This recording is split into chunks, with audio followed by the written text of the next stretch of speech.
You're listening to the Chronicles of a Gooner, the Arsenal podcast. I'm Martin Tyler, and you're listening to Harry Symeou.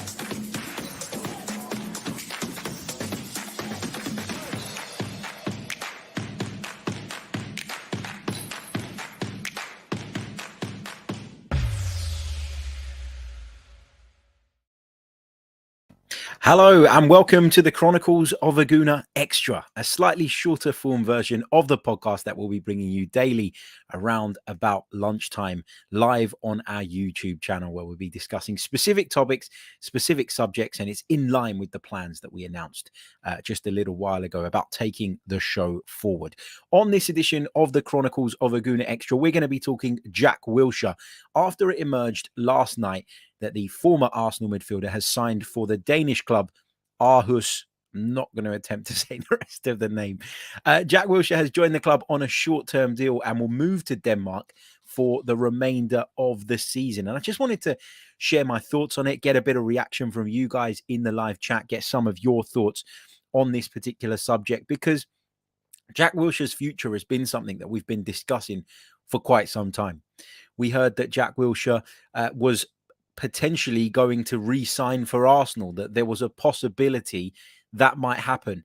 Although Mikel Arteta very publicly, repeatedly said that that wasn't going to be the case, I think there was a lot of us that thought, well, he's there and we're really short in that particular position, so why not? It just makes sense. It hasn't happened. It hasn't materialized. And as I say, Jack Wilshere is on his way to Denmark. So what was my reaction to the news that Jack Wilshere had signed for the Danish club? Well, I must admit, I was a little bit surprised, because we've been hearing all this talk about championship clubs being interested in Jack Wilshere. We heard talk about Serie B clubs, being interested in Jack Wilshere. There was talk of a couple of Greek Super League clubs also being into the idea of bringing Jack Wilshere to their clubs if it were possible. So I imagined, without being disrespectful to Aarhus, that he'd go to somewhere a little bit more high profile and somewhere where maybe he'd be able to kind of soak up the sun and kind of have that type of Mediterranean lifestyle. Jack Wilshere's partner is Greek Cypriot, like myself, and I thought that might play a part in it. I thought the fact that he's got young kids might make him want to stay here in the UK. I've been thinking about it for a while. When all these rumors and reports were coming to the fore, I was kind of sitting there in my head going, well, he might want that Mediterranean lifestyle because of, you know, his wife's background. He might want it for himself. The sun gives him an opportunity to continue playing football in better conditions and then potentially wind his career down somewhere where it's nice and warm and you know, the lifestyle is very, very laid back and different. And then I was thinking, well, but he's got young kids. You know, Jack Wilshere is a local lad. Jack Wilshere is a London boy. And I just thought that he might opt to sign for a championship club where he can stay kind of still in the minds or in the consciousness of the English football fan. And I don't mean this in a disrespectful way, but, you know, you play for a championship side, you're going to get more coverage here in the UK than you would going and playing in Denmark. And for me, that kind of keeps you in the forefront of people's minds. And that means that potentially if you do go to a championship club for a short period of time and do prove your fitness and do prove that you've still got what it takes to play at the highest level, there's a chance you then get a move off the back of that. Well, I think this move kind of limits what Jack Wilshere can do next. Now, the other side of this, and the side that's probably really important that I don't want to overlook, is that we don't know what offers were on the table for Jack Wilshere. You know, we don't know that there were bigger clubs of a higher profile. And again, I don't mean that disrespectfully to the Danish outfit, but we don't know that there were any other clubs that were seriously interested. It was all rumors. It was all talk, but we'd never kind of heard of any concrete offers. And so this move kind of suggests to me that Jack Wilshere's options were a lot more limited than we were led to believe, that Jack Wilshere's options were very few and far between, and that's why he's opted for this one. And again, I don't want to sound like I'm having a dig at this club, because I'm not. You know, I don't know anything about them. It would be disingenuous of me to sit here and pretend I did. But I have to say, this news was met with surprise from my perspective. You know, he's a player who there's never been a question about his talent. He's a player whom we've always known at his best can mix it with the very best. But fitness throughout his career has been a massive, massive problem. And we've seen Jack time and time again kind of hit what we believe to be something close to his best level and then break down and then break down again and then return and break down again. And it's that, that constant cycle with Jack Wilshere that puts people off signing him, I guess, particularly now at a time where a lot of football clubs on the continent especially are struggling because of the effects of the COVID pandemic. You think that probably they'd be a little bit anxious about taking such a risk, a little bit anxious about giving somebody who, let's be honest, will be used to good wages. He was at Arsenal for many, many years. He was at West Ham United for a period of time. Good payers. Bournemouth, good payers as well in comparison to other clubs around sort of their level. So I think Jack Wilshere will obviously have been looking for a very sizable salary. I think he probably has had to compromise on that in order just to get back playing football again. He's made a bit of a mark lately in the media world. He's been doing a lot of work with TalkSport. I actually bumped into him down at TalkSport last week. So there's always that for Jack to fall back on. There's always that. He's got incredible experience. He's been at one of the big 6 clubs in England. He's played for West Ham United. He's played for Bournemouth. He's played for England.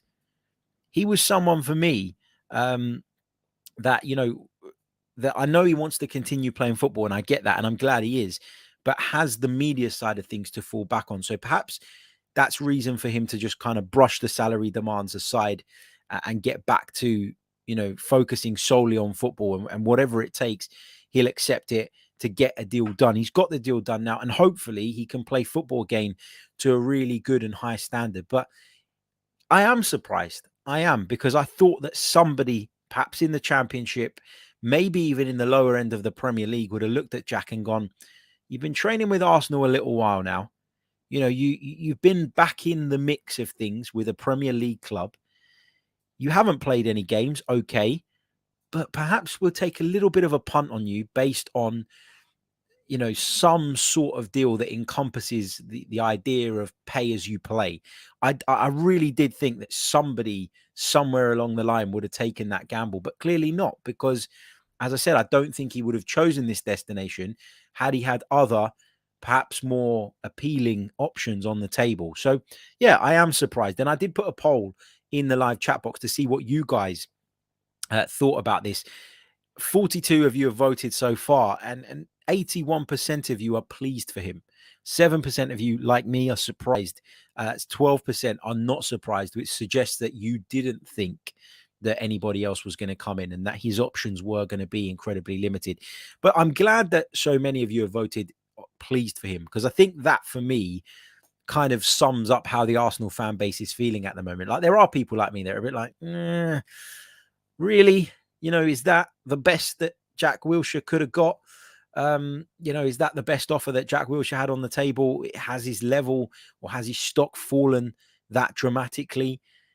But there'll be others who are just thinking, well, this guy just needs to play football. And look, the fact that he's only signed on a short-term deal means that he can go there for the remainder of the season. And if he does go well, and he does play well, and he does catch the attention of people, then, who knows what might happen for Jack next season. So he's done a good thing in terms of protecting himself by not committing to a long-term contract. But I suggest, or I'd imagine, that a lot of that reluctance around commitment with regards to the length of the contract was coming from the club as well, just because of how frequently over the years he's broken down. So, yeah, really, really interesting story, this. Look, at the end of the day, it might not be the most glamorous club in Europe. It might not be somewhere where he'll be in the eye line of the English clubs, for example.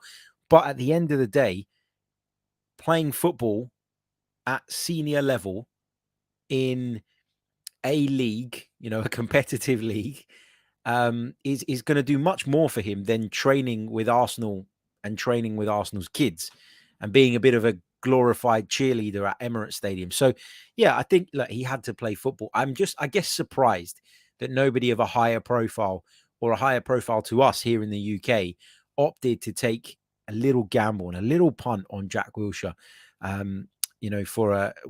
with regards to something around the whole pay as you play kind of model. But it is what it is. I wish him all the best. I really do. He's a fantastically talented footballer. Unfortunately for him, as I keep saying, injuries have been a massive, massive problem. But yeah, you know, wish him all the best, and hopefully he can get back to as close to his best as possible.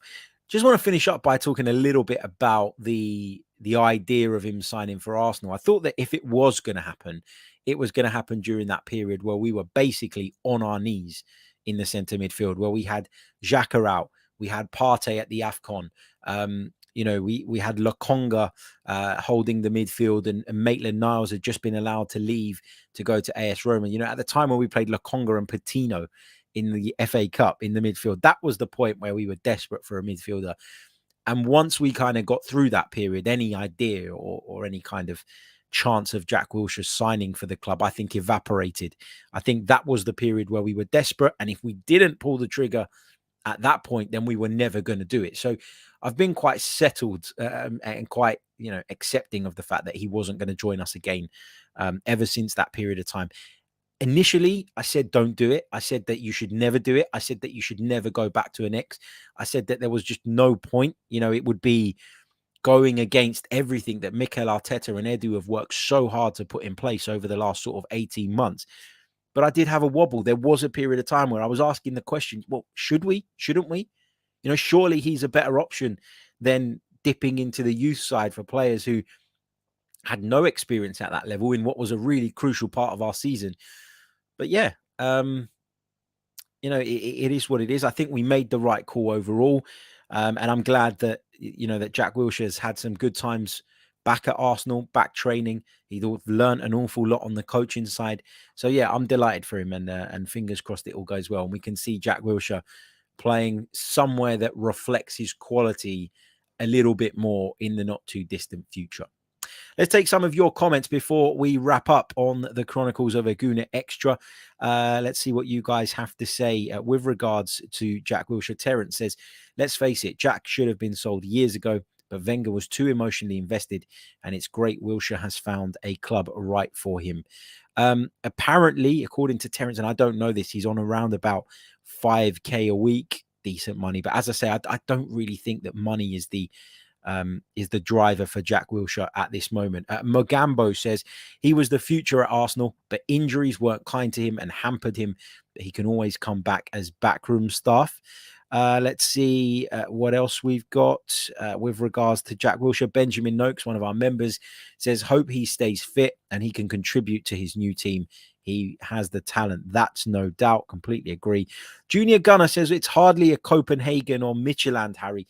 Kind of talking about the status or the size of the club who he's now signed for. And look, I agree with that. But as I keep saying, while I was surprised to learn that they were the club that he was joining, it also makes me think that there weren't any other options on the table, or none of a higher profile than Aarhus in Denmark. And, you know, that's telling about where kind of Jack Wilshere's stock is. I think part of that is reflective, of the fact that we are in a difficult time financially for a lot of these clubs, and therefore their openness or willingness to make risky deals is at an all-time low. I get that as well.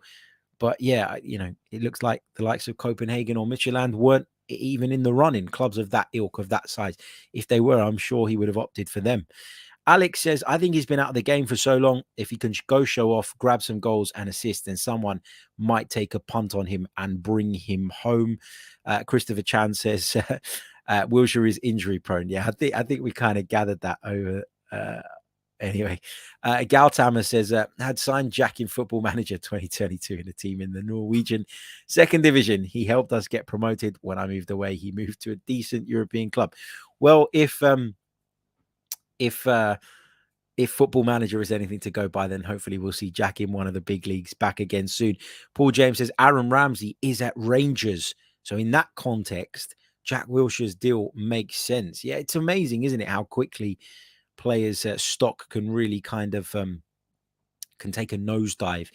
Sam says, pleased for him, but it's quite sad, to be honest. He should be our captain now if it wasn't for injuries. Yeah, you know, he would have gone on and had a big role to play had he managed to stay fit. And had he not wanted to leave Arsenal at the point he did, he was told, wasn't he, by Unai Emery, that he wasn't a guaranteed starter. And he's talked about that being a mistake, Jack Wilshere. He's talked about that being a bad move in his career.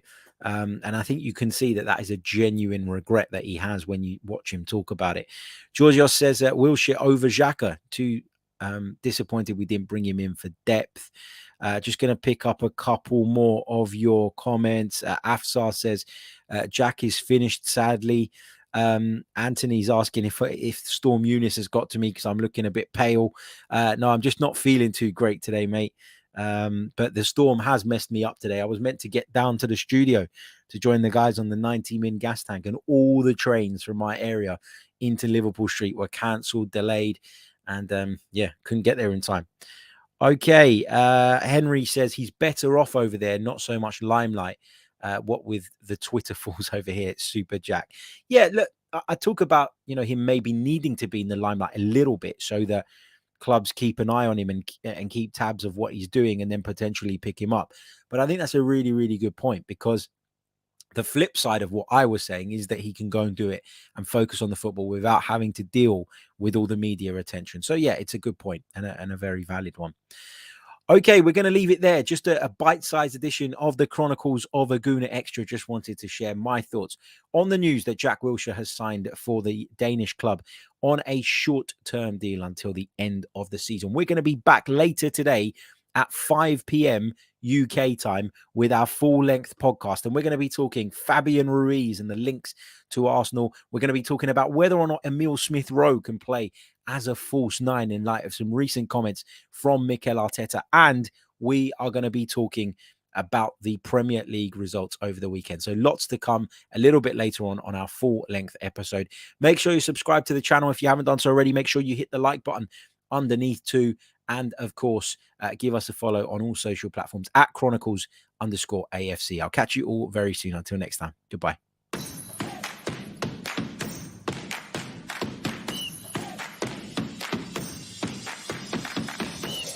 You're listening to the Chronicles of a Gooner, the Arsenal podcast. I'm Martin Tyler, and you're listening to Harry Symeou.